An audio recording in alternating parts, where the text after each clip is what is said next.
Hello student. जो बच्चे विनोबा भावे विश्वविद्यालय से बीए स्नातक कर रहे हैं, चाहे वो कोई भी कॉलेज से हो, चाहे वो कोलंबस हो, अनादा हो या फिर मार्कहम कॉलेज हो। बच्चों, आज का क्लास जो है वो सबसे खास होने वाला है, क्योंकि आज के क्लास में हम लोग डिस्कस करेंगे मेजर पेपर को। और ये जो मेजर पेपर है, ये मेजर पेपर 6 है। कौन सा? मेजर पेपर 6 है। इसका एग्जाम भी होने वाला है सेमेस्टर 4 का। ये जो सेशन है 2023 से लेकर 27 वाले जो जितने भी स्टूडेंट हैं सभी के लिए ये क्लास रेलेवेंट होने वाला है। ठीक है, आज के क्लास में हम लोग मेजर 6 पर ही डिस्कस करेंगे और इसका जो एग्जाम होने वाला है वो 29 तारीख को, 29 जनवरी जो सेकेंड सिटिंग में एग्जाम है उसका वायरल क्वेश्चन हम लेके आए हैं। मतलब इस पर्टिकुलर क्लास में हम लोग मेजर 6 का जो सिलेबस है, सिलेबस के अकॉर्डिंग हम लोग चलेंगे। मॉडर्न इंडियन हिस्ट्री 1857 से लेकर 1950 तक, 1950 ईस्वी तक का जो इतिहास है, ये जो सिलेबस है ये मेजर 6 का सिलेबस है। और इससे रिलेटेड क्वेश्चन पर आज हम लोग क्या करेंगे, डिस्कस करेंगे। अगर हम लोग एक बार सिलेबस पे नजर डालें, कोर्स कंटेंट को अगर हम लोग देखें एक बार, तो इसमें कौन कौन सा टॉपिक है। 1857 का रिवॉल्ट है, उसका कॉजेज पूछा है, नेचर पूछा है, रिजल्ट पूछा है एंड इम्पैक्ट पूछा है। फिर यहाँ पे कुछ वाइसराय है, उस सबके कर्जन है, रिपन है, लॉयटन है, ठीक है, लिटन है, ठीक है, लिटन, रिपन और कर्जन, ये सब के बारे में। उसके बाद मॉर्लेमिंटो रिफॉर्म, मॉर्लेमिंटो सुधार, मोंटेग्यू चेम्सफोर्ड सुधार 1919। उसके बाद भारत सरकार अधिनियम, government of India act 1935, Indian independent act 1947। उसके बाद फिर framing of the constitution, specially constitution assembly, इससे भी क्वेश्चन बनेगा। ठीक है, ये सिलेबस है। भारतीय संविधान की प्रमुख विशेषताएं, मेन फीचर्स इंडियन कॉन्स्टिट्यूशन का। उसके अलावा कार्नावालिस का उपलब्धि, अचीवमेंट्स क्या था, परमानेंट सेटलमेंट क्या था, और वेलेजली तथा वॉरेन हेस्टिंग। ये 10 टॉपिक दिया गया है मेजर पेपर 6 में। हिस्ट्री ऑनर्स में जो बीए कर रहे हैं, स्नातक कर रहे हैं, यहाँ पे 10 कंटेंट दिया गया है, 10 टॉपिक दिया गया है। इससे यही इसी से ही क्वेश्चन बनेगा मेजर 6 में। ठीक है, तो आज का क्लास सबसे खास होने वाला है। एक इंफॉर्मेशन हम बता दें, यहाँ पर BA, BCom, BSc, CWH online academy में ये तीनों का कोर्सेज करवाया जाता है। चाहे कोई स्टूडेंट बीए से हो, बीकॉम से हो या फिर बीएससी से हो, चाहे उसका आर्ट्स हो, साइंस हो या फिर कॉमर्स हो, सभी से यहाँ पे क्लासेस होता है। तो चलिए देर ना करते हुए हम लोग चैप्टर अपना डिस्कशन को शुरुआत करते हैं। ये क्वेश्चन क्या है? अब बच्चे पूछेंगे सर ये इसी से क्वेश्चन आएगा? एकदम इसी से ही क्वेश्चन आने वाला है। इसमें जरा सा भी सोचने की जरूरत नहीं है, क्योंकि हम जो क्वेश्चन तैयार किए, जो सेट किए हैं, इसमें पीवाईक्यू भी क्वेश्चन है कुछ और छाटा हुआ भी क्वेश्चन है, प्रीवियस ईयर क्वेश्चन भी इसमें हम उठाए हैं। और इसी 10 कंटेंट से ही बनाया गया है। ये जो 10 करिकुलम दिया गया है, कंटेंट दिया गया है, उसी से रिलेटेड सारा क्वेश्चन है। उसी से जो इंपॉर्टेंट क्वेश्चन था उसी से छाटा हुआ सारा है। फर्स्ट अगर एग्जाम के पैटर्न देखें तो सेम इसी तरह ही क्वेश्चन आने वाला है आपके एग्जाम में। इसी तरह क्वेश्चन फर्स्ट अगर आएगा, फर्स्ट क्वेश्चन जो होगा वो मल्टीपल चॉइस क्वेश्चन होगा। एमसीक्यू 1 नंबर का क्वेश्चन होगा। इसमें टोटल नंबर ऑफ क्वेश्चन 5 होंगे। कितने होंगे? नंबर ऑफ क्वेश्चन 5 होंगे। चलिए फर्स्ट क्वेश्चन देखते हैं। यहाँ पे फर्स्ट क्वेश्चन जो है 1857 का विद्रोह प्रारंभ हुआ, ये कब होता है? ये रिवोल्ट कब स्टार्ट होता है? तो मई 1857 के समय। नेक्स्ट है Morley Minto reform were passed in, Morley Minto reform जो है, सुधार जो है वो कब पारित होता है? इससे यहाँ पे क्वेश्चन भी है, टॉपिक भी यहाँ पे पढ़ना है। मॉर्लेमिंटो सुधार 1909, मोंटेग्यू चेम्सफोर्ड सुधार 1919, इसके बारे में डिस्कस करेंगे। अभी हम लोग पहले एमसीक्यू को देख रहे हैं। तो इसका जो करेक्ट आंसर होगा वो कौन सा होगा? 1909 मॉर्लेमिंटो रिफॉर्म। नेक्स्ट पूछा था, नेक्स्ट क्वेश्चन है यहाँ पे, मोंटेग्यू चेम्सफोर्ड सुधार कब पारित होता है? ये 1919 में पारित होता है, रोलेट एक्ट कानून के बाद। नेक्स्ट है किस धारा से प्रांतीय स्वायत्तता? अभी क्वेश्चन यहाँ पे आएगा सर ये प्रांतीय स्वायत्तता होता क्या है, इसका मतलब क्या है प्रांतीय स्वायत्तता का? तो बाबू इसका मतलब क्या होता है कि वह कौन सा अधिनियम है। यहाँ पे कुछ अधिनियम दिया है, कुछ एक्ट्स के बारे में बताया गया है। एक्ट 35, 1909, 1919। तो ये जो 3-4 जो एक्ट दिया गया है, इसमें वह कौन सा एक्ट है जिसमें प्रांतीय स्वायत्तता लागू किया गया? Provincial autonomy. प्रोविंशियल ऑटोनॉमी, देखो प्रोविंशियल ऑटोनॉमी का मतलब होता है किस अधिनियम में राज्यों को कानून बनाने का अधिकार मिला, लॉ मेकिंग जिसको बोलते हैं, लॉ मेकिंग का राइट किस अधिनियम में दिया गया? तो इसका जो करेक्ट आंसर होगा वो कौन सा होगा? ऑप्शन नंबर ए, मतलब भारत सरकार अधिनियम 1935। भारत सरकार अधिनियम 1935 में बच्चों क्या हुआ कि प्रांतीय स्वायत्तता लागू करने का क्या दिया गया? अधिकार दिया गया by the British government. Next question क्या है? अस्थाई बंदोबस्त किसने लागू किया? यहां पे पूछा है परमानेंट सेटलमेंट। क्या पूछा है? Permanent settlement. ये हम डिस्कस करेंगे 5 नंबर वाले क्वेश्चन में। अब जब हम आगे बढ़ेंगे तो इस पर डीपली डिस्कशन होगा। यहां पे बस हम 1 नंबर में देख रहे हैं, तो यहां पे बस इतना याद रखना है, परमानेंट सेटलमेंट जो है, अस्थाई बंदोबस्त जो है, वो कार्नवालिस के द्वारा लागू किया जाता है। Lord Cornwallis. कार्नवालिस कौन था बाबू? ये बंगाल का क्या था? बंगाल का गवर्नर जनरल था। ये कौन था? बंगाल का गवर्नर जनरल था। कब की बात कर रहे हैं? ये कब था भैया? तो ये था 1793 के समय, मतलब 1793 के समय ही परमानेंट सेटलमेंट बंगाल में लागू किया जाता है कार्नवालिस के द्वारा। एक यहां पे और 2-3 टर्म है। यहां पे एक फर्स्ट है अस्थाई बंदोबस्त, तो किसका नाम लिखोगे अगर ऑप्शन में आएगा? तो कार्नवालिस। ठीक है। यहां पे एक और नाम है वेलेजली। वेलेजली, ठीक है। अगर इसकी बात करें, वेलेजली सहायक संधि। सहायक संधि 1798 में ये लेके आता है सहायक संधि। ठीक है। और एक दूसरा भी जो क्वेश्चन बनता है, हड़प की नीति, डॉक्ट्रिन ऑफ लैप्स। क्या बोलते हैं उसको? Doctrine of lapse. ये कौन लेके आता है? ये आता है 1853 के समय। 1853 के समय कौन लाता है भैया? तो ये कौन था? डलहौजी, लॉर्ड डलहौजी। 3 याद रखोगे, अस्थाई बंदोबस्त, कार्नवालिस, सहायक संधि, वेलेजली, और डॉक्ट्रिन ऑफ लैप्स, हड़प की नीति। ये कौन लेके आता है? तो डलहौजी लेके आता है। इसमें हम लोग डिस्कस कर लिए। ठीक है। इसका करेक्ट आंसर कौन सा होगा? Lord Cornwallis. वॉरेन हेस्टिंग नहीं, वॉरेन हेस्टिंग दूसरा है। ये बंगाल का पहला गवर्नर जनरल इसको बनाया गया था। कब? 1733, मतलब 1772-73 के समय, 1772 एंड 73 के समय। अभी हम लोग ऐसा 5 एमसीक्यू को देखे बाबू। ठीक है। वहां पर भी इसी तरह ही क्वेश्चन आने वाला है। 5 जो होगा वो एमसीक्यू पूछेगा, 5 नंबर का मल्टीपल चॉइस क्वेश्चन होगा जिसमें ऑब्जेक्टिव सारा होगा। ठीक है। ये फर्स्ट क्वेश्चन है। अब हम लोग सेकंड क्वेश्चन में आते हैं। सेकंड क्वेश्चन इस तरह रहेगा। इसमें क्या टिप्पणी लिखना है? ठीक है। शॉर्ट नोट्स यहां पे लिखना है। Right short notes on any 2 of the following. यहां पे 4 स्टेटमेंट दे देगा, मतलब 4 यहां पे क्वेश्चंस पूछेगा। ठीक है। अब इसमें से किसी 2 को छाट के क्या करना है? आंसर लिखना है, किसी 2 को छाटकर।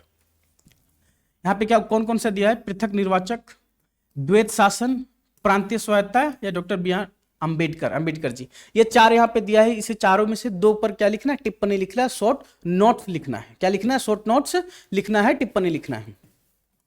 अब बोलोगे सर ये वर्ड ड्यूरेशन क्या होना चाहिए, वर्ड क्या होना चाहिए, वर्ड लिमिट क्या होना चाहिए? हम गौर किए हैं, बच्चे जो लिखते हैं बीए में, बीएससी हो, बीकॉम, स्पेशली बीए की बात करें, बीए में वो क्या करते हैं बच्चे? 2 नंबर का क्वेश्चन पूछा है, 1.5 पेज लिख दिया, 2 पेज लिख दिया। नहीं, इसमें भी वर्ड लिमिट होता है। यहाँ पे नंबर देखा जाए 5 नंबर, 5 नंबर का अगर क्वेश्चन पूछा, ज्यादा से ज्यादा कितना लिखोगे? 150 से 200 बहुत है।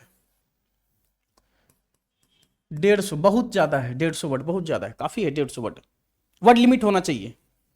हाँ, 15 नंबर वाले क्वेश्चन में 300 350 चले जाओ, 400 वर्ड भी जाओगे तो चलेगा। इतना वर्ड होना चाहिए, क्योंकि वो 15 मार्क्स का पूछ रहा है, 15 मार्क्स का पूछ रहा है। तो अगर ये पूछा है तो इससे नीचे ही रहेंगे ना, 150 के अंदर, 150 से ऊपर नहीं जाना है। ठीक है। तो यहां पर ये चारों को हम डिफाइन करते हैं, हम लोग चारों को देखेंगे। इसी तरह क्वेश्चन आएगा, सेम पैटर्न ऐसा ही रहेगा। एग्जाम का जो अगर क्वेश्चन जब मिलेगा तो सेम इसी तरह ही रहेगा। ठीक है। फर्स्ट हम लोग देखते हैं सेपरेट इलेक्टोरेट, पृथक निर्वाचन। पृथक का मतलब होता है अलग, निर्वाचन कोई वोटिंग राइट की बात किया जा रहा है। तो पृथक निर्वाचन के बारे में क्या जानते हैं आप, उसके बारे में लिखिए। फर्स्ट यहां पे क्या है देखते हैं, सेपरेट इलेक्टोरल। यहां पे बोल रहा है कि पृथक निर्वाचन वह व्यवस्था है जिसमें विभिन्न धार्मिक या सामाजिक समुदाय अपने प्रतिनिधियों का चुनाव अलग अलग करते हैं। इसमें किसी समुदाय के मतदाता केवल अपने ही समुदाय के उम्मीदवार को वोट देते। देखो ये जो पूछा है ना सेपरेट इलेक्टोरेट, ये सेपरेट इलेक्टोरेट कब आता है? 1909 वाला जो अधिनियम था, 1909 का जो अधिनियम था, कौन वाला की बात कर रहे हैं हम लोग? मॉर्लेमिंटो रिफॉर्म, मॉर्लेमिंटो सुधार। इसी समय पृथक निर्वाचन या पृथक निर्वाचन मंडल की बात किया जाता है। ठीक है। इसी अधिनियम में, इसी धारा में, इसी एक्ट में इसको लेके आया जाता है। इसमें क्या होता है कि ध्यान से समझ रहे हैं, अब यहां पे हम लोग समझ रहे हैं कि पृथक निर्वाचन का मतलब होता है क्या? सर हमको नहीं समझ में आ रहा, हमको समझाइए। देखो पृथक निर्वाचन का मतलब क्या होता है, इसमें बेसिकली क्या होता है कि अगर वोटिंग हो रहा है, मतदान हो रहा है, ठीक है, तो कोई मुस्लिम समुदाय है, मुस्लिम, ये अपने ही समुदाय के व्यक्ति को चुनेगा। सिख है तो ये सिख को ही चुनेगा, ठीक है। कोई हिंदू कम्युनिटी है, ठीक है, वो भी अपने अपने ही जात भाई, अपने धर्म के लोगों को ही चुनेगा। हिंदू हिंदू को चुनेगा, सिख सिख को, पारसी पारसी, ईसाई ईसाई, ठीक है, मुस्लिम मुस्लिम। तो यहाँ पे बोल रहा है कि इसमें जो प्रतिनिधि होता है, रिप्रेजेंटेटिव जो होता है, वो अपने चुनाव जो अलग अलग करते हैं, ठीक, अलग अलग होता है। यहाँ पे चुनाव क्या होता है, अलग अलग, अपने जो धार्मिक और सामाजिक जो उसका समुदाय होता है, अपने लोगों को यहाँ पे क्या वोट दिया जाता है। अब ऐसा नहीं होगा कि हिंदू जो है उसको मुस्लिम कोई प्रतिनिधि रिप्रेजेंटेटिव पसंद तो उसको वोट डाल सकता, नहीं, हिंदू अपने ही जात को, अपने ही धर्म के लोग को क्या देगा, वोट देगा। तो ये जो अधिनियम, ये जो प्रावधान, प्रोविजन जो आया था सेपरेट इलेक्टोरेट का, वो कब आता है, मोर्लेमिंटो रिफॉर्म में। आगे यहाँ पे कहता है कि भारत में यह व्यवस्था मोर्लेमिंटो सुधार के अंतर्गत मुसलमानों के लिए शुरू की गई थी। मुस्लिम्स, उस समय लीग ऑफ नेशन बोलते हैं। उस समय आगा खान के नेतृत्व में मुस्लिम लीग का स्थापना होता है 1906 के समय। 1906 में आगा खान के नेतृत्व में, और ढाका बांग्लादेश का जो नवाब था सलीमुल्लाह, उन दोनों के नेतृत्व में 1906 में शिमला में मुस्लिम लीग की क्या होता है, स्थापना होने का बात होता है, ठीक है। तो इसीलिए ये जो सेपरेट इलेक्टोरेट आया था वो किन के लिए आया था, मुसलमानों के लिए। किसके लिए, मुसलमानों के लिए। बाद में इसे अन्य समुदाय तक भी बढ़ा दिया गया। अंग्रेजों ने इस व्यवस्था का उपयोग भारतीयों में फूट डालने के लिए किया था। मेन पर्पस यही था, हिंदू मुस्लिम को एक ना होने देना, इसलिए मुसलमानों को ज्यादा अधिकार दिया, सेपरेट इलेक्टोरेट का राइट दिया। इससे क्या होगा कि दोनों समुदाय में क्या बढ़ेगी, दूरियां बढ़ेगी, सिकंजे, दूरियां बढ़ जाएगा, ठीक है, संजिश या फिर रंजिश होगा, जिससे सांप्रदायिकता और राजनीतिक विभाजन बढ़ेगा। ये इसका मेन पर्पस था। यहाँ पे क्या बोलता है, अब बोल रहा है कि separate electorate mean a system in which different religious और social communities select their own representative. ये किसको सेलेक्ट करेगा, अपना रिप्रेजेंटेटिव्स को सेपरेटली। आगे बोलता है under this system only voter of a particular community can vote for candidate of the same community. यहाँ पे क्या है कि इसमें जो वोट देगा, वोट किसको देगा, वो केवल अपने ही कैंडिडेट को देगा जो उसी के रिलीजन का, उसी के सोसाइटी का हो, वो यहाँ पे बताया जा रहा है। आगे बोलता है कि by the Morley Minto reform 1909 for Muslims, later it was extended to other communities. Starting में, शुरुआत में, इनिशियल फेज में ये जो सेपरेट इलेक्टोरेट जो था वो मुसलमानों के लिए लाया गया था। बाद में सभी धर्म के लोगों के लिए भी इसको कर दिया जाता है, लेकिन शुरुआत होता है कि किन से शुरुआत होता है, मुस्लिम से होता है, ठीक है। नेक्स्ट है द्वैत शासन। यहां पे 4 दिया है ना। अब द्वैत शासन डायरकी को समझते हैं। क्या समझते हैं, डायरकी को, द्वैत शासन। अब इसका पहले मतलब समझ लो। द्वैत शासन का, द्वैत का मतलब होता है दो, शासन मतलब जब दो लोगों के द्वारा क्या किया जाए, शासन किया जाए। दो लोगों के द्वारा क्या किया जाए, शासन किया जाए, उसी को बोलते हैं द्वैत शासन। हम संक्षिप्त में समझा रहे बाबू, अभी आगे देखो, अब थोड़ा डीपली समझो इसमें क्या होता है। द्वैत शासन वह प्रणाली है जिसमें शासन की शक्तियां 2 भागों में बांटी जाती है। यहां पे क्या बोला, dyarchy mean a system of double government in which power are divided between 2 authorities. 2 authorities. अभी बोलोगे हमको पता है, सोच रहे हो कि 2 लोग है कौन, आगे देखते हैं, वेट करो। इसे भारत शासन अधिनियम 1919 द्वारा प्रांतों में लागू किया गया। अब क्वेश्चन है कि सर ये प्रांत, प्रोविंसेस किसको बोलते हैं? आज हम लोग जिसको स्टेट बोलते हैं ना, उसी को पहले प्रांत बोला जाता था, ठीक है। आगे बोलता है कि विषयों को आरक्षित और हस्तांतरित भागों में बांटा गया। अब यहाँ पे कुछ विषय होते हैं आरक्षित विषय, कुछ होता है हस्तांतरित विषय। ध्यान से समझना, आरक्षित विषय वह विषय होता है जिसको बांटा जा सकता है केंद्र और राज्य में। यहाँ पे वही समझो, द्वैत शासन का मतलब एक केंद्र है, केंद्र सरकार है सेंटर में, और नीचे राज्य सरकार है जिसको प्रांत बोला जा रहा है। तो उस समय क्या हुआ, 1919 वाले अधिनियम में, मॉन्टेग्यू चैम्सफोर्ड में क्या हुआ कि कुछ आरक्षित विषय थे, सब्जेक्ट्स थे, लिस्ट थे। अब बोलोगे सर ये आरक्षित विषय क्या होता है? ऐसे समझो कि ऐसा नियम या फिर ऐसा विषय जिस पर केवल केंद्र सरकार ही कानून बना सकता है, उसको बोलते हैं आरक्षित। हस्तांतरित का मतलब ऐसा विषय जिस पर केंद्र सरकार और राज्य सरकार दोनों क्या कर सकता है, कानून बना सकता है, उसको बोलते हैं हस्तांतरित विषय। एग्जाम्पल, अगर बोले सर ये हस्तांतरित विषय में क्या आएगा, शिक्षा, स्वास्थ्य, शिक्षा, स्वास्थ्य,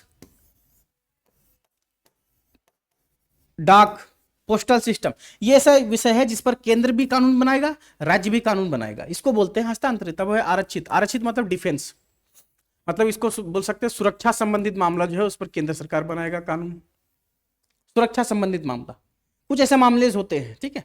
उसके अलावे परमाणु शक्ति, एटॉमिक पावर, उसमें केवल केंद्र सरकार ही कानून बनाएगा, तो ये होता है आरक्षित विषय। बस यहाँ पे एग्जांपल में हम समझा रहे हैं। तो उसमें क्या हुआ, आरक्षित और हस्तांतरित विषय जो थे उसको बांट दिया गया। वास्तविक सत्ता अंग्रेजों के पास ही रही, इसलिए यह व्यवस्था असफल रही थी। ये जो डायरकी जो था, इस पे आप बोलोगे सर अधिकार किसके पास था? उस समय केंद्र सरकार राज्य सरकार था ही नहीं। केंद्र में कौन था? British government. राज्य में भी ब्रिटिश गवर्नमेंट था। लेकिन जो राज्यों में जो लोग थे उसके कुछ रिप्रेजेंटेटिव थे, लेकिन केंद्र में क्राउन ही था, ब्रिटिश क्राउन ही था। तो ये दो पार्ट में बांटा गया था राइट्स को, इसीलिए इसको बोलते हैं क्या, द्वैत शासन। ठीक है, नेक्स्ट आते हैं प्रोविंशियल ऑटोनॉमी, इसको बोलते हैं प्रांतीय स्वायत्ता। इसका अर्थ क्या है? तीसरा वही है ना, 4 ऑप्शन वहां पे दिया था, 4 क्वेश्चंस दिया था, उसमें किसी 2 को डिफाइन करना है। नेक्स्ट हम तीसरा देखते हैं, प्रांतीय स्वायत्ता का अर्थ होता है प्रांतों को केंद्र सरकार के हस्तक्षेप के बिना स्वयं शासन करने की शक्ति देना। क्या अगर अभी हम पूछे, क्या अभी प्रोविंसेस या प्रोविंशियल ऑटोनॉमी है क्या? अभी क्या राज्य सरकार को खुद से कानून बनाने का अधिकार है या नहीं है? बिल्कुल है।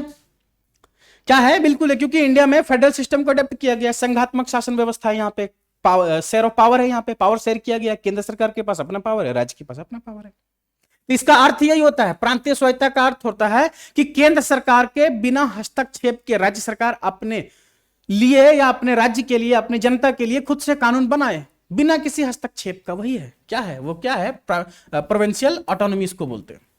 यहां पे वही लिखा है ना, प्रांतीय स्वायत्ता का अर्थ है प्रांतों को, प्रांत मींस राज्यों को केंद्र सरकार के हस्तक्षेप के बिना स्वयं शासन करने की शक्ति देना। इसे भारत में भारत सरकार अधिनियम 1935 द्वारा लागू किया गया था। और ये जो है ना भारत सरकार अधिनियम, इंडियन गवर्नमेंट एक्ट 1935, ये बहुत इंपॉर्टेंट है। ऐसा कहा जाता है, ऐसा यहाँ पे है कि ये जो अधिनियम था ना, इससे हमारे संविधान में लगभग 250 उपबंध लिए गए हैं। 250 उपबंध लिए गए हैं, मतलब समझ लो यहाँ से कुछ आर्टिकल्स लिए गए, इतना आर्टिकल्स लिया गया है। समझने के लिए हम समझा रहे हैं। 250 उपबंध प्रोविजंस यहां से कॉपी करके उठा दिया गया और हमारे संविधान में डाला गया है। ये बहुत इंपॉर्टेंट अधिनियम है 1935, बहुत मोस्ट इंपॉर्टेंट है। मोस्ट इंपॉर्टेंट किसके पॉइंट ऑफ व्यू से?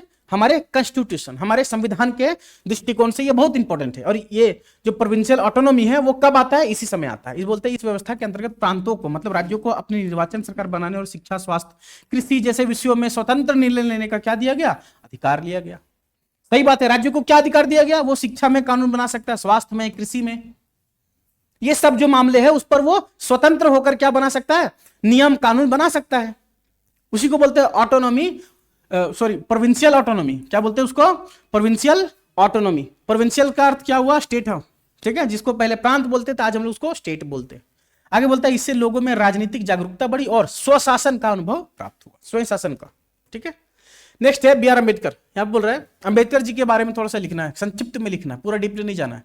इसमें हम लोग बेसिकली किसको देखेंगे? अम्बेडकर जी का क्या उपलब्धियां था, अचीवमेंट्स क्या था, उनका कौन कौन महत्वपूर्ण काम था सोसाइटी में, इंडियन रूरल सोसाइटी में। क्या बोलता है कि डॉक्टर भीमराव अंबेडकर महान समाज सुधारक थे, सोशल रिफॉर्मर थे। ये समाज सुधारक के भी काम किए थे। वो जो छुआछूत, अनटचेबिलिटी था, उसके खिलाफ ये एकदम कठोरता से कदम उठाते, आवाज उठाते। छूत अछूत जो था। आगे है विधिवेता। विधिवेता का अर्थ क्या होता है? इनको कानून का बेहतर नॉलेज था, ज्ञान था, क्योंकि पढ़े लिखे बहुत था। ये अर्थशास्त्री भी थे, भारतीय संविधान के मुख्य निर्माता भी थे, फाउंडर ऑफ इंडियन कॉन्स्टिट्यूशन, इन्हीं को तो बोला जाता है। क्यों बोला जाता है? क्वेश्चन हमारा है कि अंबेडकर जी को फाउंडर ऑफ इंडियन कॉन्स्टिट्यूशन क्यों कहा जाता है? इसका जो सबसे प्रमुख कारण है वो यह है क्योंकि संविधान सभा में बहुत सारे समितियां बना, बहुत सारा कमिटी बना, लेकिन उन सभी कमेटियों में जो सबसे प्रमुख था, सबसे इंपॉर्टेंट कमेटी जो था वो था ड्राफ्टिंग कमेटी। और ड्राफ्टिंग कमेटी का एक बहुत इंपॉर्टेंट काम दिया गया था। क्या काम था ड्राफ्टिंग कमेटी का? प्रारूप समिति का क्या काम था? उसका काम था संविधान के स्ट्रक्चर को बनाना, संविधान के ढांचे को बनाने की, संविधान किस तरह लिखा जाए, कहां पे कौन कौन सा प्रावधान, कौन कौन सा आर्टिकल, कौन कौन सा प्रोविजंस डाला जाए, इसका निर्णय, इसको बनाने का काम था प्रारूप समिति का। और प्रारूप समिति का हेड कौन थे? अंबेडकर जी और उनके अलावे और अन्य सदस्य थे। टोटल मेंबर 7 थे उसमें, ठीक है, अध्यक्ष सहित। Total member of drafting committee कितने थे? 7 थे। इसलिए इनको क्या कहा जाता है? संविधान का निर्माता। उनका जन्म 14 अप्रैल 1891 को हुआ था। उन्होंने दलितों के उत्थान और कहां पे हुआ था? मध्य प्रदेश, एमपी। आगे बोलता है कि उन्होंने छुआछूत जैसे सामाजिक बुराइयों के क्या किया? विरुद्ध संघर्ष किया। संविधान सभा के प्रारूप समिति के अध्यक्ष के रूप में उन्होंने भारतीय संविधान का निर्माण किया और सभी नागरिकों को समानता, न्याय, मौलिक अधिकार प्रदान किया। आज हम लोगों के पास जो फंडामेंटल राइट है ना, फंडामेंटल राइट यूं ही नहीं मिल गया। कितना है नंबर ऑफ फंडामेंटल राइट? पहले 7 था, लेकिन अभी 6 फंडामेंटल राइट है। पहले 7 हुआ करता था। 7वां कौन सा था? Right to property. Right to property, right to property ऐसे। तो ये खत्म कर दिया गया। ये कौन सा आर्टिकल में था?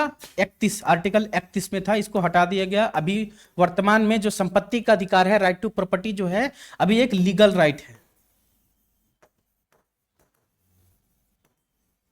लीगल राइट है। ठीक है,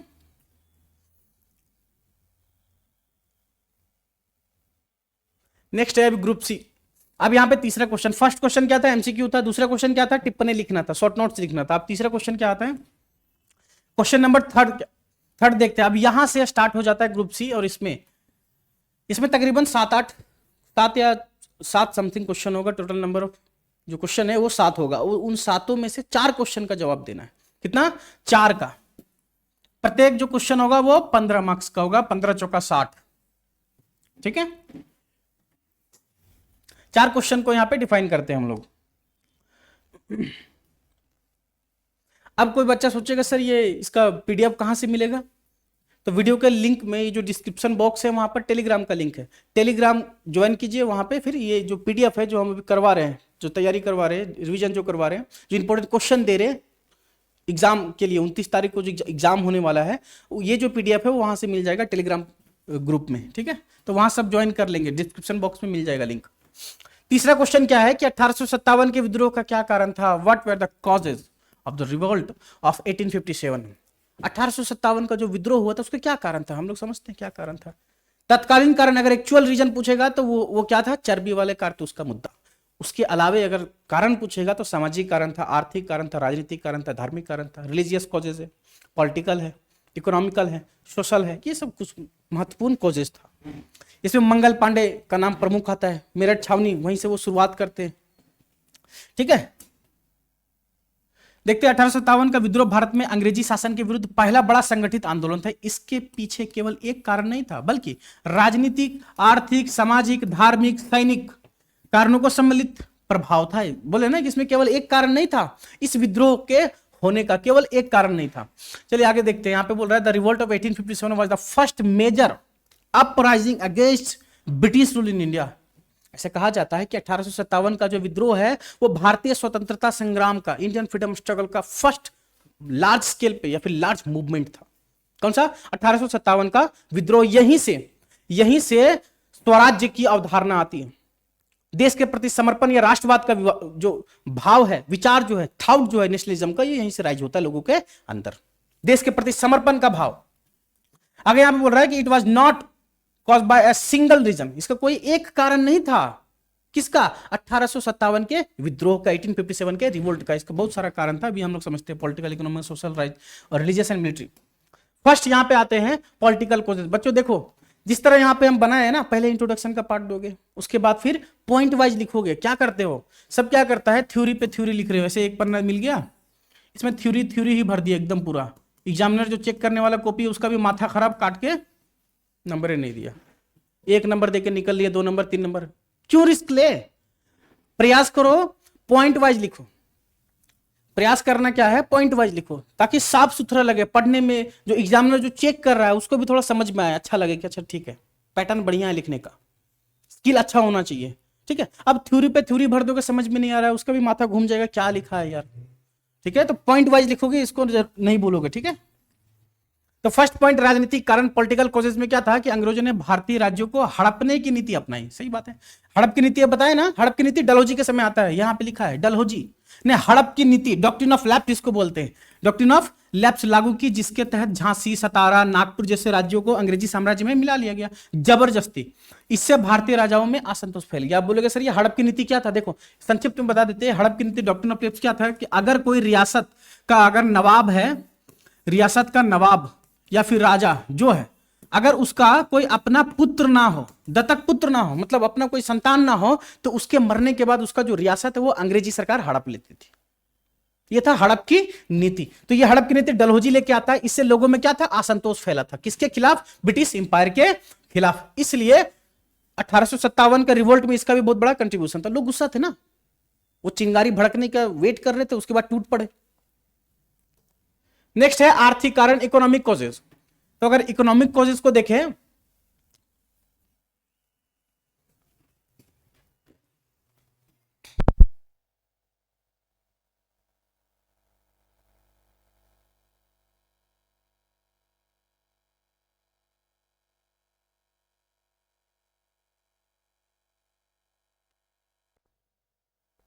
ठीक है।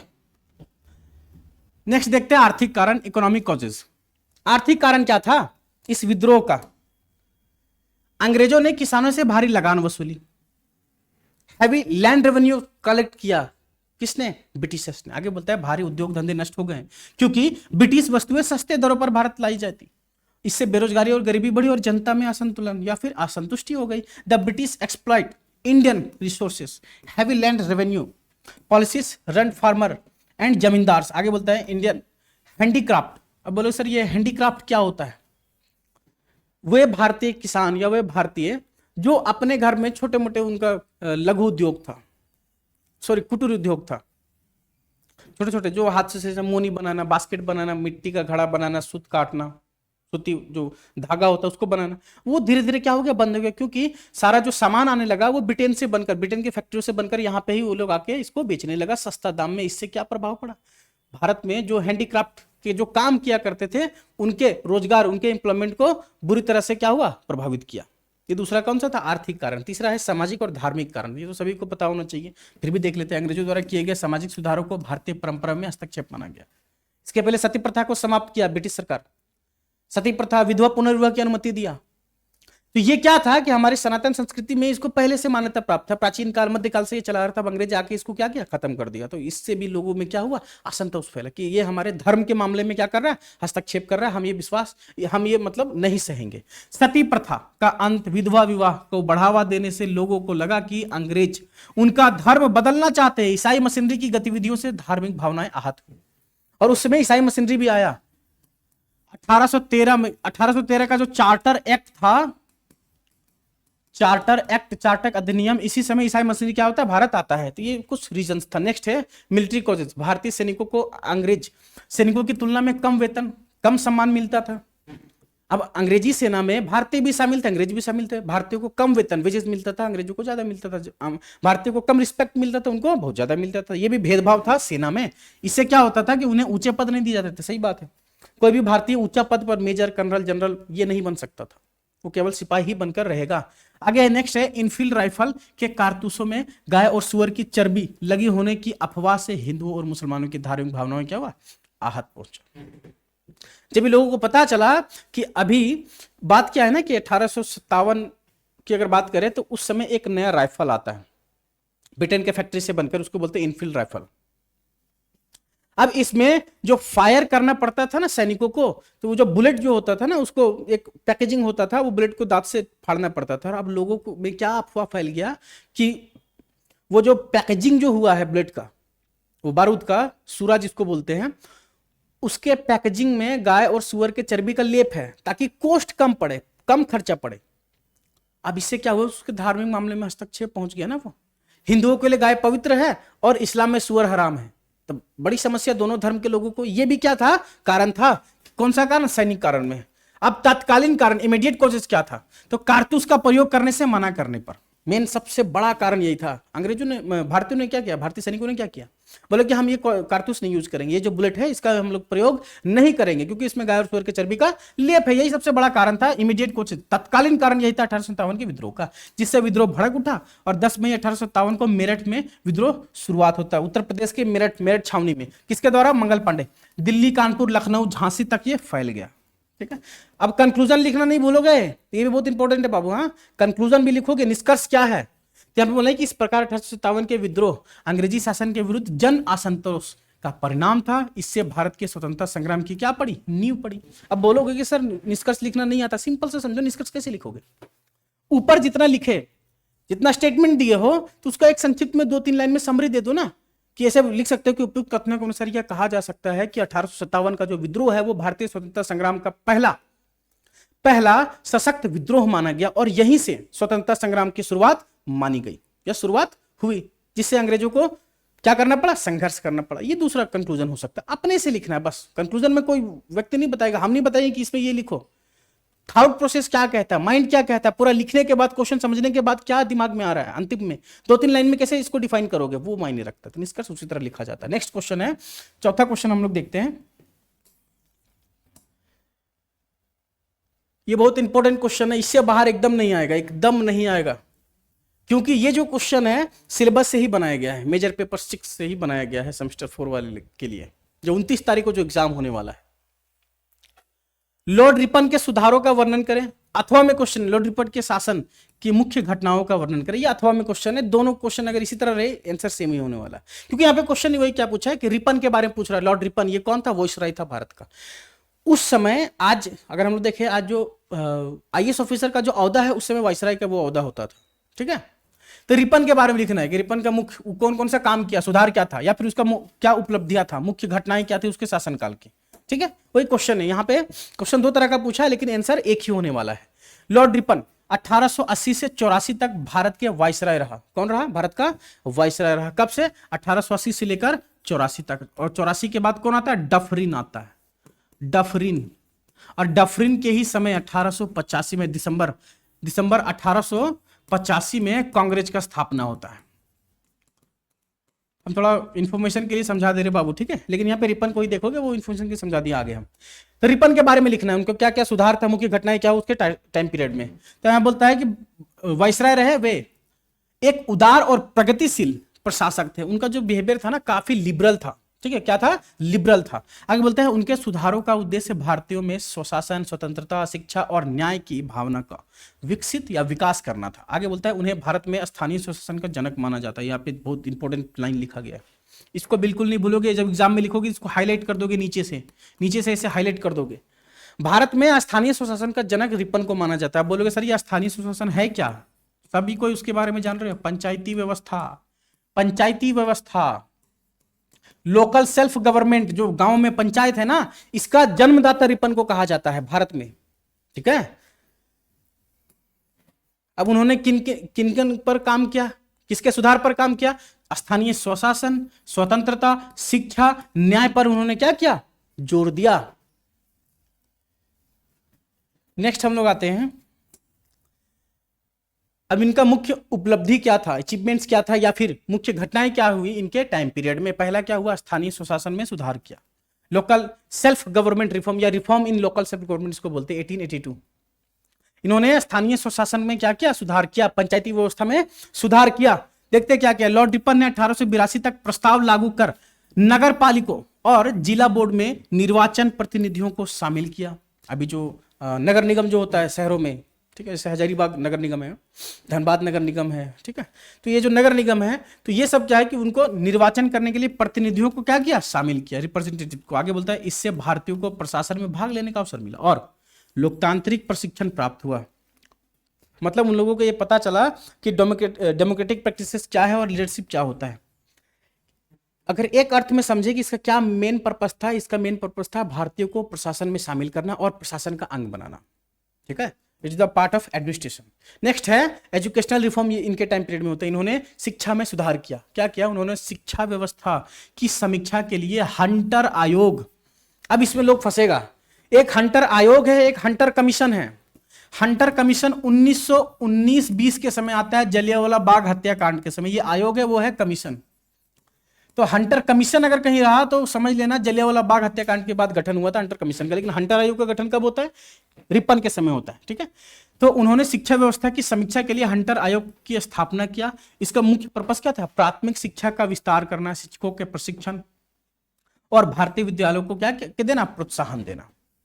क्या देना, प्रोत्साहन देना। इसका मेन पर्पस था शिक्षा का विस्तार करना भारत में। उसके बाद शिक्षकों को प्रशिक्षण देना। अभी जो लोग बीएड करता है, जो बीएड करोगे, बीए के बाद जब कोई बच्चा बीएड करेगा तो उसको जो प्रशिक्षण दिया जा रहा है, उसको जो सिखाया जा रहा है कि कैसे पढ़ाना है, करिकुलम कैसे बनाना है, बच्चों से कैसे डील करना है, कैसे डिलीवर करना है कंटेंट को, तो बीएड में लोग करता है, सीखता है उसको, तो वही बोलता है कि इस पर भी उन्होंने क्या किया, काम किया। इसलिए इन्हीं के टाइम में शिक्षा का क्या होता है, सुधार होता है, जो टीचर ट्रेनिंग होता है।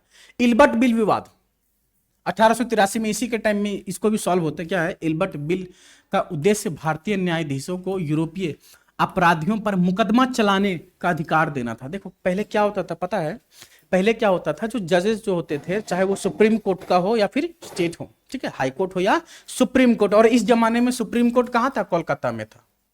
कहां था, कोलकाता में। अभी दिल्ली हुआ ना, आफ्टर इंडिपेंडेंस उसको ट्रांसफर कर दिया गया दिल्ली से, सॉरी कलकत्ता से दिल्ली। लेकिन अगर पहले की बात करें, 1774 में पहला सुप्रीम कोर्ट स्टैब्लिश होता है बंगाल में, ठीक है, 1774 के समय। तो ये जो इल्बर्ट बिल विवाद है, इसमें क्या होता था, जो भी भारतीय न्यायाधीश थे वे यूरोपियों पर मुकदमा नहीं कर सकते थे। इट मीन्स अंग्रेजों पर, अगर कोई अंग्रेज गुनाह किया है या फिर कोई दोषी पाया गया कोई अंग्रेज, तो उस पर विवाद का निपटारा है, उस पर कोई अपना जुडिस्टिक्शन लगाने का अधिकार नहीं होता था भारतीय न्यायाधीशों को। लेकिन ये जो बिल विवाद जो था ना, इल्बर्ट बिल, इसके बाद से ये राइट दे दिया गया कि भारतीय न्यायाधीश भी यूरोपियंस पर, इट मीन्स अंग्रेजों पर मुकदमा चला सकते हैं, अपना जो जजमेंट है वो दे सकते हैं। यहाँ पे बोल रहा है कि यद्यपि यूरोपियों ने इसका विरोध किया, फिर भी संशोधित रूप से इसे पारित किया गया। इससे समानता के लिए सिद्धांत मजबूत होता है, ठीक है। इससे क्या लोगों को क्या लगा, भारतीयों को क्या लगा कि ब्रिटिश गवर्नमेंट जो है वो अब भेदभाव नहीं कर रही है, भारतीय भी उनके लिए एक समान है, और जो यूरोपियन जो है, अंग्रेज जो है, वो भी एक समान है, ठीक है। तो इल्बर्ट बिल विवाद भी इसी के समय क्या होता है, रिजॉल्व होता है, सॉल्व किया जाता है। नेक्स्ट है प्रेस की स्वतंत्रता, प्रेस फ्रीडम। कौन सा प्रेस, एडिटर जो है, अखबार जो है, उसी की बात कर रहे हैं। यहां बोल रहे हैं कि लॉर्ड रिपन ने वर्नक्यूलर प्रेस एक्ट, ये बहुत इंपॉर्टेंट है, वर्नक्यूलर प्रेस एक्ट 1878 को रद्द कर दिया। इससे क्या हुआ, भारतीय समाचार पत्रों को स्वतंत्रता मिली और राष्ट्रीय चेतना बढ़ी। यहां पे क्या बोला, Lord Ripon repealed off the vernacular press act 1878 which had imposed a strict restriction on Indian newspaper. यहां पे क्या है ना कि एक प्रेस एक्ट आता है 1878 के समय, कौन सा, वर्निकुलर प्रेस एक्ट। अब इसमें क्या था कि जितने भी भारतीय समाचार थे ना, उनको ये अधिकार नहीं दिया गया कि वो अपना समाचार पत्र को आगे चला सके। इस एक्ट के कारण भारतीय समाचार पत्रों को बंद कर दिया गया। लेकिन जब रिपन का टाइम आता है तो वो इसको क्या कर देते हैं, रद्द कर देते हैं, और भारतीय समाचार पत्रों को ये अधिकार देते हैं कि आप न्यूज छाप सकते हैं, अपना एडिटर या संपादक जो है वो आगे काम कर सकते हैं। नेक्स्ट है वित्तीय सुधार, फाइनेंशियल रिफॉर्म। इसमें क्या था, उन्होंने सैन्य खर्च घटाया, जो मिलिट्री एक्सपेंडिचर जो था उसको क्या किया, डिक्रीज किया, खर्च को कम किया। आगे बोलता है आर्थिक अनुशासन को बढ़ावा दिया और करों का बोझ कम करने का क्या किया, प्रयास किया। पहले जो बर्डन होता था टैक्स पेयर पर, जो टैक्सेस का जो बर्डन जो था उसको इन्होंने क्या कर दिया, कम कर दिया। पहले जो लोग लगान वसूलता था प्रशासन, ब्रिटिश गवर्नमेंट। नेक्स्ट है प्रशासनिक सुधार, एडमिनिस्ट्रेटिव रिफॉर्म भी इन्हीं के टाइम पीरियड में होता है, रिपन के समय। उन्होंने क्या किया, उन्होंने प्रशासन में भारतीयों की भागीदारी बढ़ाई और विकेंद्रीकरण को प्रोत्साहन दिया। क्या विकेंद्रीकरण क्या होता है, डिसेंट्रलाइजेशन, मतलब पावर को शेयर किया, ठीक है, क्या किया, पावर को शेयर किया। अब कंक्लूजन आता है, निष्कर्ष सभी में लिखना है, ठीक है, उसको नहीं बोलोगे। लॉर्ड रिपन के सुधारों से भारत में लोकतंत्र, डेमोक्रेसी, राजनीतिक जागरूकता, पॉलिटिकल अवेयरनेस, आत्मविश्वास का क्या होता है, विकास हुआ। उनके कार्यों ने स्वतंत्रता आंदोलन को मजबूत नींव रखी। स्वतंत्रता आंदोलन जो चल रहा था उसका मजबूत नींव पड़ा। अब देखो, अगर यहां पे सोचने वाली बात क्या है ना, कि अगर भारतीयों को न्यूज़पेपर, समाचार पत्र छापने का अगर अधिकार है, तो वे अपने मांगों को वहां पर छापेंगे और लोगों तक पहुंचाएंगे। इससे क्या होगा कि राष्ट्रवाद या राष्ट्र विचार का, भावना का भी क्या होगा, विस्तार होगा, लोगों तक पहुंचेगा, राष्ट्र की चेतना, राष्ट्र के प्रति समर्पण का जो भाव है, ठीक है। नेक्स्ट छठा क्वेश्चन है, भारतीय परिषद अधिनियम 1909, इसको मॉर्ले-मिंटो रिफॉर्म भी कहते हैं, मॉर्ले-मिंटो रिफॉर्म। अब यहां पे समझो क्या है मॉर्ले-मिंटो, ये कौन है। देखो 1857 का जो रिवोल्ट होता है, उसके बाद जो पहले भारत का गवर्नर जनरल जो हुआ करता था, वो जो पद है ना उसको बदल दिया और नाम बदलकर वाइसराय कर दिया, वाइसराय ऑफ इंडिया, वाइसराय। और इसके सहयोग के लिए एक सचिव हुआ, जो कहां बैठता था, ब्रिटेन में बैठता था, लंदन में बैठता था। ये ब्रिटेन में होता था, सचिव ब्रिटेन में और वाइसराय भारत में होता था, ठीक है। तो क्या होता है, यहाँ पे दो नाम है, मार्ले और मिंटो। मिंटो जो था वो कौन था, वायसराय था, और मार्ले जो था वो कौन था, सचिव था। ध्यान से समझोगे, मार्ले मिंटो, मार्ले मिंटो, मार्ले कौन था, सचिव था, मिंटो कौन था, वायसराय था। उन्हीं के नाम पर ये रिफॉर्म या फिर ये एक्ट आता है, ये सुधार आता है, इसीलिए इसको बोलते हैं मार्लो मिंटो सुधार या मार्लो मिंटो रिफॉर्म। ठीक है, 1919 के समय ये क्या होता है, पारित होता है। अभी हम एक नंबर में समझा इलेक्टोरल रिफॉर्म जो था, ठीक है, वो भी इसी के समय आता है। आगे बोलता है कि इसका उद्देश्य भारतीयों को शासन में सीमित भागीदारी देना था, मतलब उनको क्या करना, लिमिटेशन देना है, लिमिट करना है, लिमिट डालना है उस पर, ठीक है, सीमित करना है। लेकिन इसके कई प्रावधानों ने देश में सांप्रदायिक विभाजन को क्या किया, जन्म दिया। अभी आगे समझते हैं कि मुख्य प्रावधान क्या था, main provisions of this act.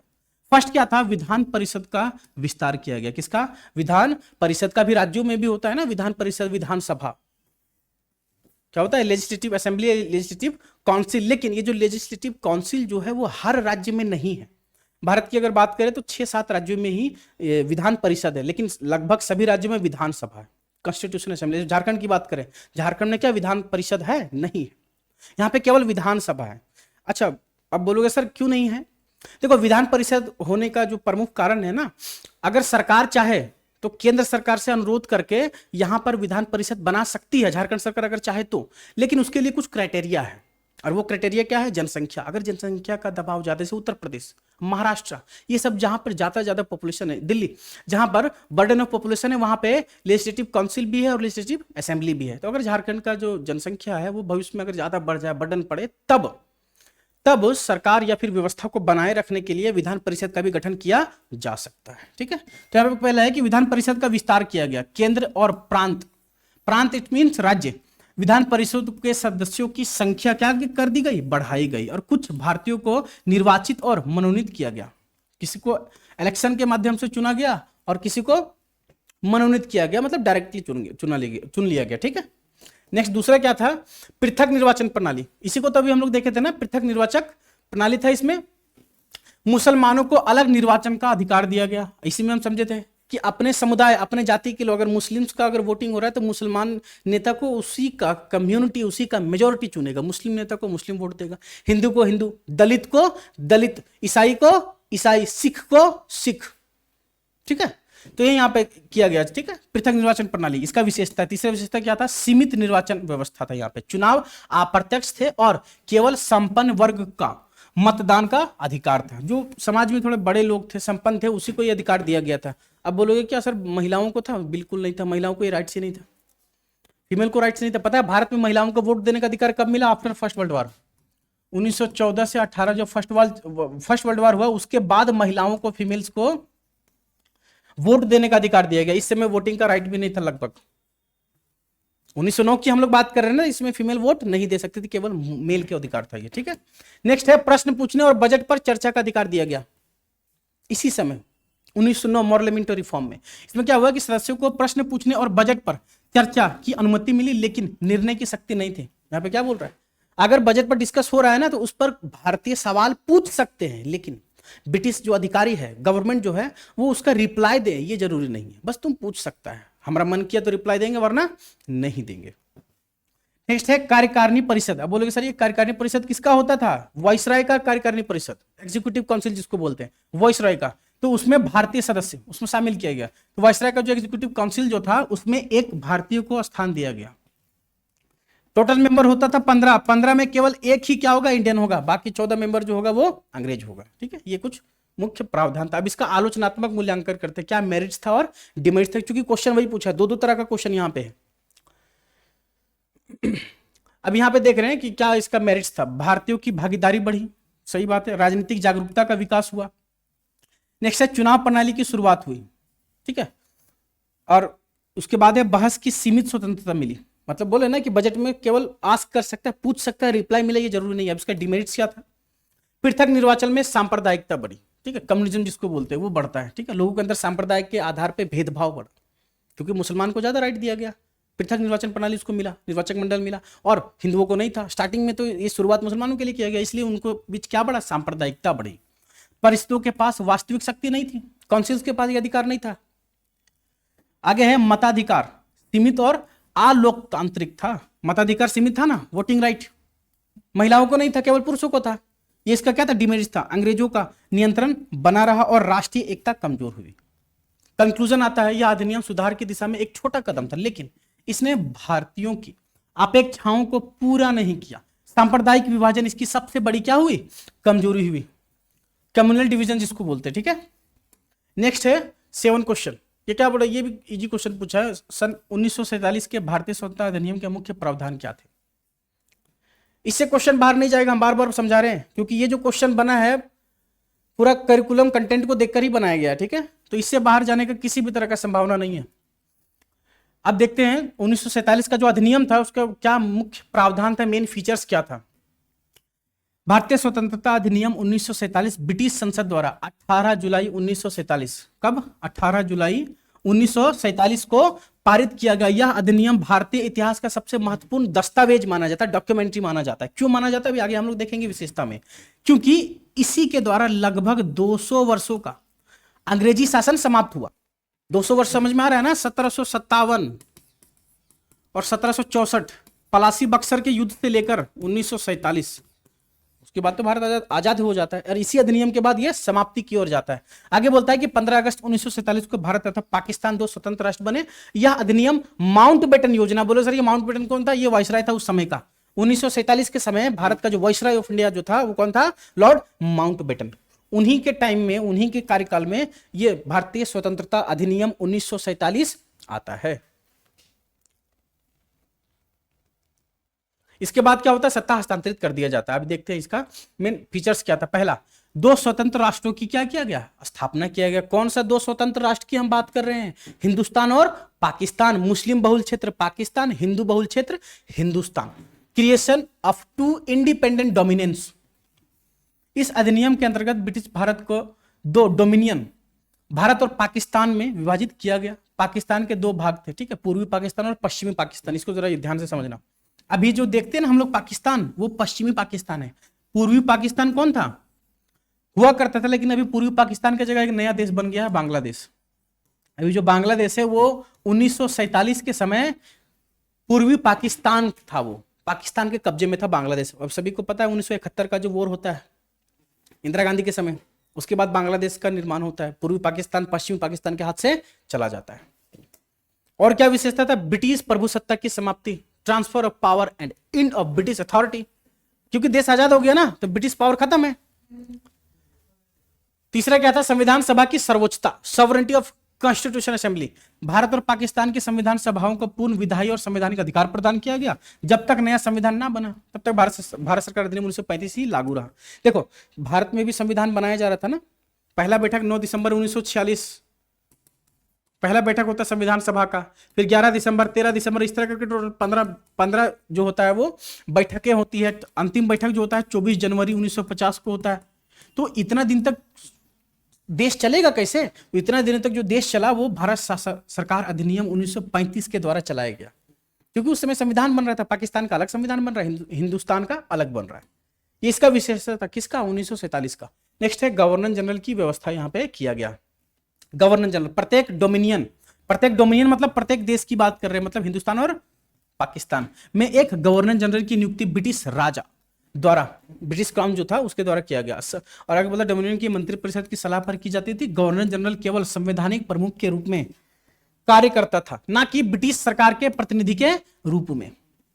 वो डोमिनियन के प्रतिनिधि मतलब राज्य या फिर देश के जो जनता है उसका प्रतिनिधि होता था, वो ब्रिटिश गवर्नमेंट का नहीं होता था। ठीक है, कौन, गवर्नर जनरल। देशी रियासतों पर ब्रिटिश अधिकार समाप्त हो गया। जो भी प्रिंसली स्टेट जो थे उस पर ब्रिटिश अधिकार क्या हो गया, समाप्त हो गया। क्योंकि देश आजाद हो गया ना 1947 का समय, तो ये भी खत्म हो गया। ये इसका क्या नेक्स्ट विशेषता है। सेना और संपत्ति का विभाजन होता है इसी समय। सेना भी बांटा गया, हिंदुस्तान और पाकिस्तान में जो भी सेनाएं थी उसको भी बांटा गया, संपत्ति का भी बंटवारा हुआ। के अंतर्गत दोनों डोमिनियनों के बीच सेना, सिविल सेवा, वित्तीय संसाधन, रेलवे तथा सरकारी संपत्ति का क्या हुआ, विभाजन हुआ। इस विभाजन की व्याख्या और निगरानी के लिए विशेष आयोग की स्थापना की, वो सारा कमीशन बनाया गया था इसके डिस्ट्रीब्यूशन के लिए। ठीक है, नेक्स्ट है उपाधियों का अंत किया गया, evolution of title and British control. अब बोले सर ये उपाधि क्या होता है, तो याद करो, रविंद्रनाथ टैगोर को ब्रिटिश सरकार के द्वारा, बाय द ब्रिटिश गवर्नमेंट, उसको एक टाइटल मिला था नाइटहुड। महात्मा गांधी को भी सार्जेंट का उपाधि मिला था, उसको भी समाप्त कर दिया गया, मतलब छोड़ दिया गया, त्याग दिया गया, क्योंकि अब ब्रिटिश सरकार, ब्रिटिश हुकूमत ही नहीं है, तो क्यों उसका टाइटल लेके घूमेंगे हम लोग, तो उसका त्याग किया गया, वही यहां पे लिखा गया। ठीक है, कंक्लूजन आता है, तो इस अधिनियम भारतीय स्वतंत्रता का संवैधानिक आधार बना, इसने भारत को संप्रभु राष्ट्र बनाया। अब बोलोगे सर ये संप्रभु, सॉवरेनिटी का मतलब क्या होता है, संप्रभु का मतलब क्या होता है? देखो, संप्रभु एक ऐसी व्यवस्था है, ऐसी विचारधारा है जिसमें कोई भी देश अपने आंतरिक मामला और बाह्य मामले के लिए निर्णय लेने में स्वतंत्र हो। सिंपल से समझो, भारत को अगर कोई कानून बनाना है, कोई निर्णय लेना है, किसी देश के साथ व्यापार करना है, ट्रेड करना है, ठीक है, संधि करना है, समझौता करना है, क्या भारत किसी से पूछेगी? क्या नहीं पूछेगी। क्यों? क्योंकि भारत संप्रभु है, भारत सॉवरेन है। संप्रभु का ही अर्थ वही होता है कि वो कोई भी काम अपने मर्जी से, अपने विवेक से कर सके, उसको किसी से पूछने की आवश्यकता नहीं है।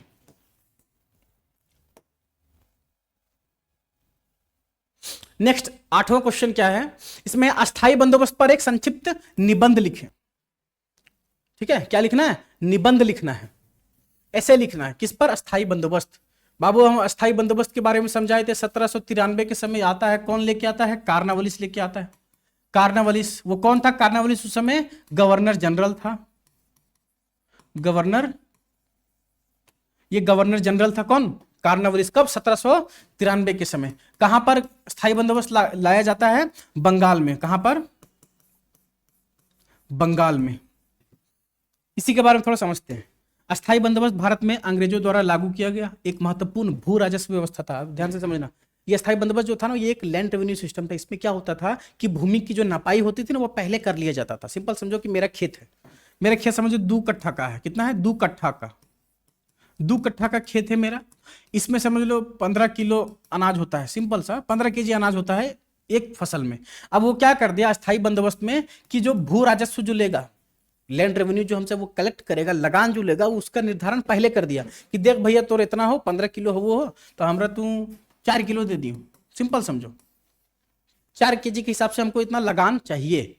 तो ये जो लगान जो होता था, इसका निर्धारण बहुत पहले कर दिया जाता था, पहले ही नपाई बुनाई करके नाप के, अच्छा इतना जमीन है, इतना पैदावार है, तो हमको इतना चाहिए, हर साल इतना चाहिए, चाहे तुम्हारा फसल हो या ना हो।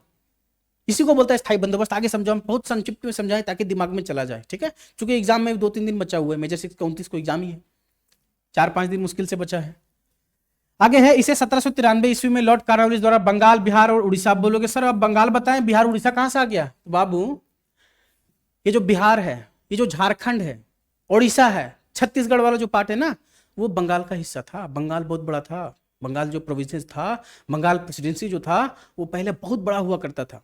बंगाल से बिहार कब अलग होता है? 1911-12 के समय अलग हो जाता है। उड़ीसा कब अलग होता है? लगभग 34 के समय। झारखंड कब अलग होता है? 2000 ईस्वी के समय टूट के अलग हुआ ना। वो सभी पहले बंगाल का हिस्सा था, इसलिए ये जो स्थायी बंदोबस्त लागू हुआ था वर्तमान का बंगाल, बिहार और उड़ीसा वाले क्षेत्र में। इसका मुख्य उद्देश्य भूमि कर को अस्थायी रूप से करना। बताए ना, भूमि कर जो मिलता था, लैंड रेवेन्यू, उसको क्या कर दिया गया? अस्थायी कर दिया गया, मतलब परमानेंट कर दिया गया कि इतना हमारा चाहिए था, चाहिए। आगे यहां पे बोलता है कि करना जमींदारों को एक ऐसा वर्ग बनाना था जो अंग्रेजी सरकार का समर्थक हो। इसके अलावे उनको क्या करना था?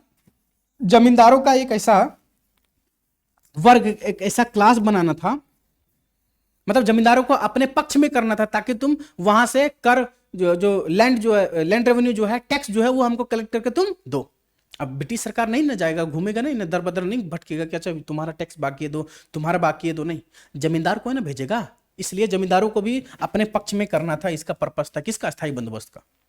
ये बंगाल का इमेज यहाँ पे है, ये देखो बंगाल, मालदा, दिनाजपुर, रंगपुर, ये आसाम वाला क्षेत्र, आसाम इसमें नहीं आता था उस समय। ठीक है, ठीक है, ये पूरा था बंगाल। बंगाल इतना बड़ा था, ये जो मैपिंग दिख रहा है इसको केवल छोड़ देना।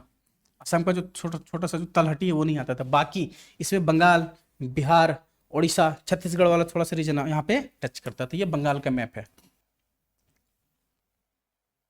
यहाँ पे दिख रहा है ना, बे ऑफ बंगाल, बंगाल की खाड़ी से सटा हुआ। इधर बंगाल है वर्तमान का, इसके बगल में इधर झारखंड है, इसके बगल में इधर उड़ीसा है। ठीक है, इस व्यवस्था के अंतर्गत जमींदारों को भूमि का अस्थाई मालिक घोषित कर दिया गया। सही बात है। इसमें क्या अस्थाई बंदोबस्त में जो जमींदार जो होता था ना, उसको पहले जमीन दे दिया गया। वो जमीन किसको दिया? किसानों को दिया। अब जमींदार जो है वो जमीन दिया किसान को, तो कर कौन वसूलेगा? अंग्रेजी सरकार नहीं ना, जमींदार ने वसूलेगा। इसीलिए जमींदार को ये अधिकार, मालिकाना हक दे दिया कि ये जमीन तुम्हारे नाम पे है, तुम इसका जो करना है करो, बस हमको कर ला के दो। अंग्रेज सरकार का यही डिमांड था। किसानों से लगान वसूल कर सरकार को निश्चित राशि देना उनकी जिम्मेदारी थी। किनका रिस्पॉन्सिबिलिटी था? ये लैंडलॉर्ड्स का, जमींदार का। यदि जमींदार समय पर लगान नहीं देता तो उसकी भूमि नीलाम कर जाती थी। देखो, अब इसमें जमींदारों को पर भी रिस्ट्रिक्शन था। अगर जमींदार समय पर लगान वसूल कर नहीं दिया, कर वसूल कर नहीं दिया, तो उसका जो जमींदारी है वो क्या कर लिया जाता था? छीन लिया जाता था। क्या कर लिया जाता था? छीन लिया जाता था, नीलाम कर दिया जाता था। एक बार लगान तय हो जाने के बाद भविष्य में उसे बढ़ाया नहीं जा सकता था। ये सब इसका अच्छा विशेषता ये था कि अगर लगान वसूल कर दिया कि सपोज इसको ले ले 1/10 हिस्सा, मतलब 10 हिस्सा में 1 हिस्सा हमको लगान चाहिए, या फिर 3/4 हिस्सा, बहुत ज्यादा हो जाएगा, 4 हिस्से में 3 हिस्सा। ऐसा मतलब एग्जाम्पल में समझा रहे हैं कि अगर हमको इतना चाहिए तो चाहिए, ये ना बढ़ेगा ना घटेगा। ये इसका अच्छा विशेषता था। ठीक है, किसका? परमानेंट सेटलमेंट का। ठीक है, नेक्स्ट आते हैं। अंग्रेजों का मानना था कि इससे जमींदार खेती में सुधार करेगा, सिंचाई और उत्पादन बढ़ाएगा, लेकिन वास्तविकता में अधिकांश जमींदार किसानों का शोषण करने लगे। ब्रिटिश सरकार का क्या डिप्लोमेसी था पता है? ब्रिटिश सरकार का डिप्लोमेसी ये था कि अगर हम जमीन जो है वो जमींदारों को दे देंगे तो जमींदार इसका देखरेख करेगा, इसको और उपजाऊ फर्टाइल बनाएगा, हमारा संपत्ति को बढ़ाएगा, देखरेख करेगा। लेकिन उसने क्या किया? कुछ नहीं किया। एक काम किया, केवल लगान दो हमको, जमीन भले बंजर हो जाए, तुम कुछ भी हो जाए, हमको कोई मतलब नहीं, हमको क्या चाहिए? सिर्फ लगान चाहिए।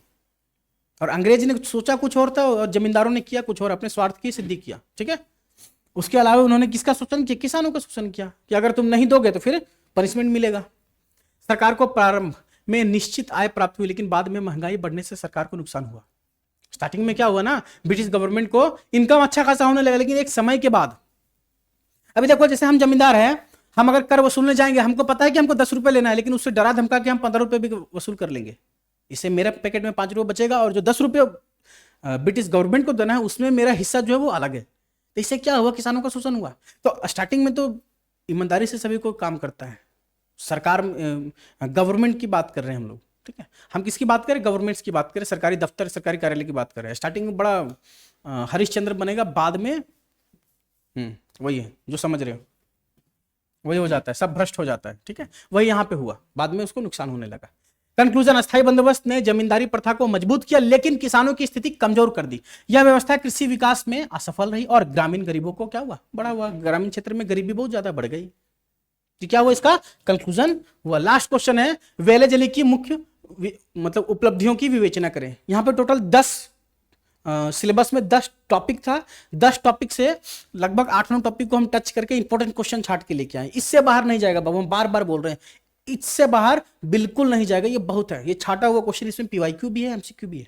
हम प्रीवियस ईयर क्वेश्चन को देखकर रिव्यू जो समय समय पर, या फिर पिछले साल, इसके पिछले साल जो एग्जाम लिया है उसको एक बार पढ़ने के बाद, उसको थोड़ा एब्जॉर्ब करने के बाद क्वेश्चन को सेलेक्ट किए। यहाँ पे क्या है कि लॉर्ड वेलेजली की उपलब्धियों की विवेचना करें, उनका कौन कौन सा अचीवमेंट था वेलेजली।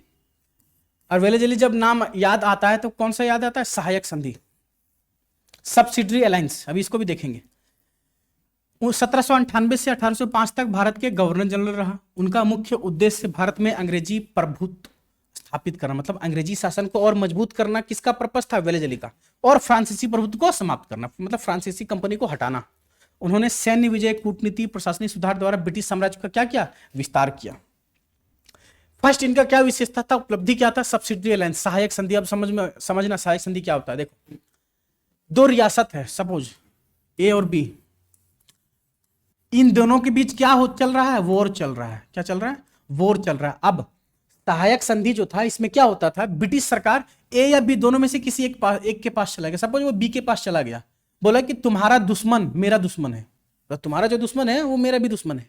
हम तुमको क्या करते हैं? हम तुमको सपोर्ट करते हैं, हम तुमको मदद करते हैं। क्या करते हैं?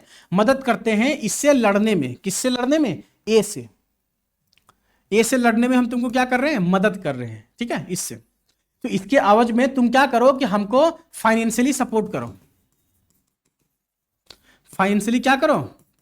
सपोर्ट करो, मतलब मेरा जो खर्चा है, सेना का खर्चा है, वो यहाँ पे तुम उठाओ और हम तुम्हारे रियासत में ही रहेंगे। तो इससे फायदा क्या हुआ कि उन लोग का जो मजदूरी जो देना पड़ता था, वेतन जो देना पड़ता था, वो कौन दे रहा है? बी दे रहा है, क्योंकि वो उसको सपोर्ट कर रहा है। तो उसका जो निजी खर्चा है वो कौन उठाएगा? बी उठाएगा। वही यहाँ पे है, ठीक है। सहायक संधि का अर्थ ये था, देखो, लॉर्ड वेलेस्ली की सबसे महत्वपूर्ण उपलब्धि था सहायक संधि, सब्सिडरी अलायंस जिसको बोलते हैं। इसके अंतर्गत भारतीय राजाओं को अपने राज्यों में या अपने राज्य में अंग्रेजी सेना रखनी पड़ती थी। बोलते हैं ना, यहाँ पे अंग्रेजी सेना गया, इसको रखेगा, मदद कर रहा है तो, और उसका खर्च उठाना होता था। वे स्वतंत्र विदेशी नीति नहीं रख सकते थे। सही बात है। अगर अंग्रेजी सरकार इसको मदद कर रहा है ना, तो ये बी जो है ना, वो किसी अन्य मतलब शासन के साथ या अन्य राजा के साथ क्या नहीं कर सकता? संबंध स्थापित नहीं कर सकता, ट्रेड नहीं कर सकता, कुछ भी खरीद बिक्री नहीं कर सकता। उसको शांत रहना पड़ेगा। जो करेगा, कुछ भी करेगा तो ब्रिटिशर से पूछना पड़ता। तो कहीं ना कहीं उसका संप्रभु समाप्त हो रहा है ना, उसका जो राइट्स है वो उसको नीलाम कर दिया, अपने हाथों ही बेच दिया ब्रिटिश सरकार के अधीन। वो यहाँ पे बोलता है, आगे बोलता है कि हैदराबाद, मैसूर, अवध और मराठा राज्य इस प्रणाली में शामिल हुआ। मतलब इसको भी क्या कर लिया गया? सहायक संधि के तहत अपने में अधीन कर लिया गया। मैसूर, मैसूर सुनने के बाद किसका नाम याद आता है? हैदर अली, टीपू सुल्तान। देखो, दूसरा है टीपू सुल्तान की पराजय। याद आ गया ना, टीपू सुल्तान, ये उसका विशेषता है। किसका किसका अचीवमेंट है ये? वेलेस्ली का। टीपू सुल्तान की पराजय इसी के टाइम होता है। कब? 1799 के समय। बोलता है कि चौथे मैसूर युद्ध या आंग्ल मैसूर युद्ध में टीपू सुल्तान की हार हुई और उनकी मृत्यु हो गई। इससे दक्षिण भारत में फ्रांसीसी प्रभाव समाप्त हुआ और मैसूर अंग्रेजों के अधीन आ गया। वेलेस्ली के समय ही टीपू सुल्तान की मृत्यु हो जाती है। टीपू सुल्तान अंग्रेजों के हाथों नहीं मरा। घायल होकर टीपू सुल्तान अपने महल का जो दरवाजा है ना, वहीं पर वो प्राण त्याग देते हैं। कौन है? टीपू सुल्तान। मराठा युद्ध और क्षेत्र विस्तार, मराठा के साथ वॉर भी इसी के टाइम होता है और क्षेत्र विस्तार करता है। किसका? ब्रिटिश साम्राज्य। द्वितीय आंग्ल मराठा युद्ध होता है 1803 से 1805 के समय में। मराठों की हार हुई और मराठा मतलब पेशवा की बात करें, दिल्ली, आगरा और मध्य भारत के बड़े क्षेत्र अंग्रेजों के क्या हो गए? अधीन हो गए। फ्रांसीसी प्रभाव का अंत होता है इसी के समय। उन्होंने भारतीय सेनाओं से फ्रांसीसी अधिकारियों को हटाया और फ्रांस के प्रभाव को क्या किया? समाप्त किया। नेक्स्ट किया प्रशासनिक सुधार, एडमिनिस्ट्रेटिव रिफॉर्म्स। नव विजित क्षेत्रों मतलब नए नए जो क्षेत्र जिसको उसने जीता था, क्षेत्रों में सशक्त प्रशासन व्यवस्था लागू की गई। यहां पे बोल रहा है कि he improved civil administration and strength British control of newly acquired territories.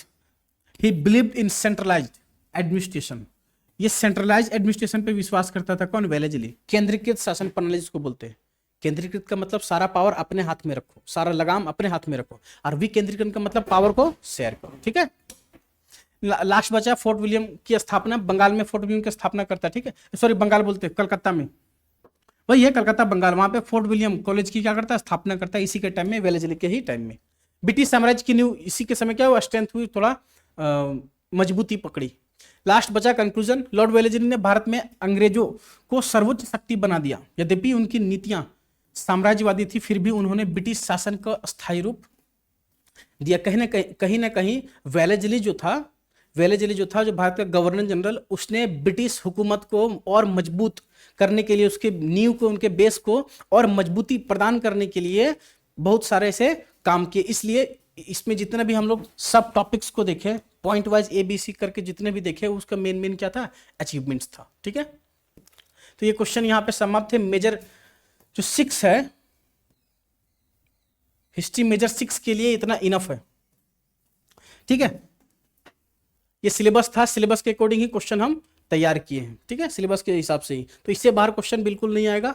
और एक इन्फॉर्मेशन, यहाँ पर BA, BCom, BSc सभी का क्लासेस होगा। ठीक है, BA का, चाहे वो आर्ट्स से हो, कॉमर्स से हो या फिर साइंस से हो। आज हम लोग मेजर 6 को देखें। और ये जो हमारा जो यूट्यूब चैनल है CWH यूनिवर्सिटी, ये हमारा जो यूट्यूब चैनल है, इसी में सभी वीडियोस आएंगे। ठीक है, आज हम लोग मेजर 6 को देखें। कल मेजर 7 पर हम लोग क्या करेंगे? डिस्कस करेंगे। मेजर 7 का भी हम क्वेश्चंस, इंपॉर्टेंट क्वेश्चन जो एग्जाम में आएगा, कंफर्म आएगा, उस पर हम लोग डिस्कशन कर लेंगे कल के क्लास में। आज मेजर 6 तक ही रखेंगे। तो आज के लिए इतना ही। Thank you.